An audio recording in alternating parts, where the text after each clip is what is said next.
بسم اللہ الرحمن الرحیم۔ السلام علیکم سامعین، آپ سماعت فرما رہے ہیں جئی آڈیو لائبریری کے تعاون سے لبیک پارٹ نمبر 28۔ آپ کی سماعتوں کی نظر کر رہے ہیں مجید احمد جئی۔ اسے سحر نوردی کرتے ہوئے اتنے سال گزر گئے ہیں، لیکن وہ مایوس نہیں ہوا۔ اس کی تھکی ہاری آنکھوں میں امید کی کرن بجھتی نہیں، الٹا اس میں مزید چمک پیدا ہو گئی ہے۔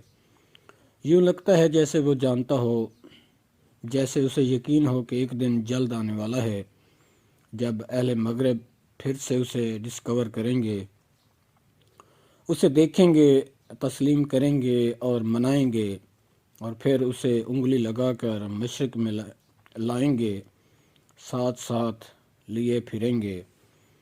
پھر انگلی لگا کر اسے ساتھ ساتھ لیے پھرنا فیشن بن جائے گا، عین اسی طرح جس طرح ماضی میں شک کرنا، کفر، الحاد، سیکولرزم فیشن بن گئے تھے۔ پھر اللہ کو انگلی لگائے پھرنے کا فیشن مغرب سے ہم تک پہنچے گا اور ہم اس فیشن کو اپنا لیں گے، جس طرح ہم نے کفر الحاد کے فیشن کو اپنایا تھا، جس طرح ہم نے منی سکریٹ کے فیشن کو اپنایا تھا، سلیو لیس کو اپنایا تھا، بیل باٹم کو اپنایا تھا۔ مغربی قوموں میں کفر الحاد اپنانے کی جرت تھی، ان میں اللہ کو اپنانے اور انگلی لگانے کی بھی جرت ہے۔ مغربی قوموں میں خلوص ہے، فعالیت ہے، جرت ہے، ہم میں منافقت ہے، منافقت ہے، منافقت ہے۔ جب میں بھاگا بھاگا ہوٹل پہنچا تو میرا دم چڑھا ہوا تھا۔ قدرت ناسازی طباع کی وجہ سے پلنگ پر لیٹے ہوئے تھے۔ ڈاکٹر عفت پاس بیٹھی ہوئی انہیں یہ سجیشنز دے رہی تھی کہ آپ آج کے آخری واجبات ادا کر سکتے ہیں، طواف وداع کر سکتے ہیں۔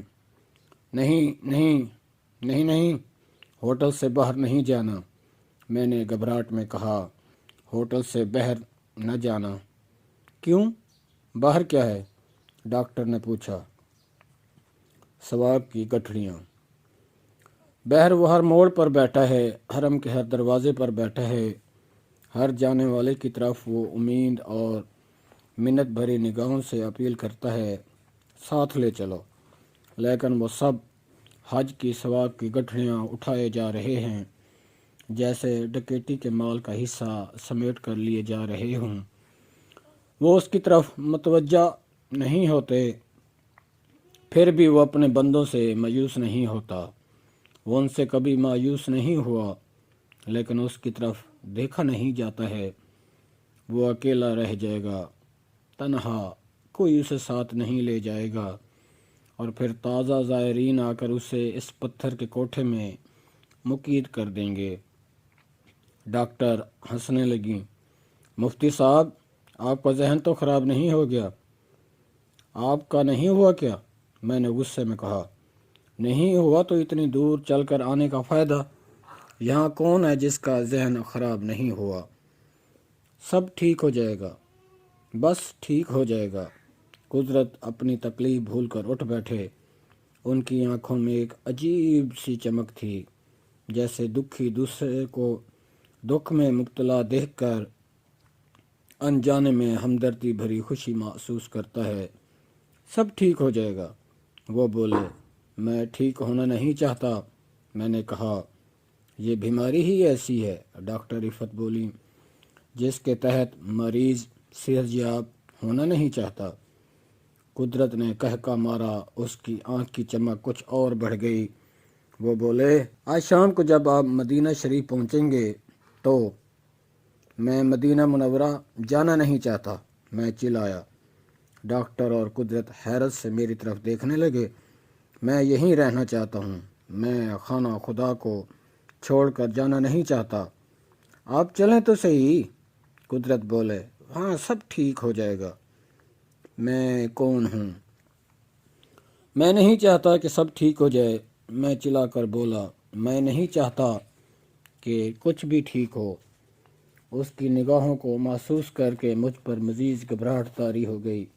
نہیں نہیں، میں چلایا۔ دراصل آپ کو یاد ہوگا، عفت نے میری بات کاٹ کر کہا، مکہ معظمہ آتے ہوئے کار میں آپ نے کہا تھا مجھے مکہ معظمہ سے کوئی دلچسپی نہیں، مجھے اللہ تعالیٰ سے کیا لینا دینا، میں انہیں نہیں جانتا، مجھے تو مدینہ منورہ سے لگن ہے، یاد ہے؟ ہاں یاد ہے، میں نے جواب دیا۔ پہلے آپ اس بات کا فیصلہ کریں کہ آپ کون ہیں۔ میں کون ہوں؟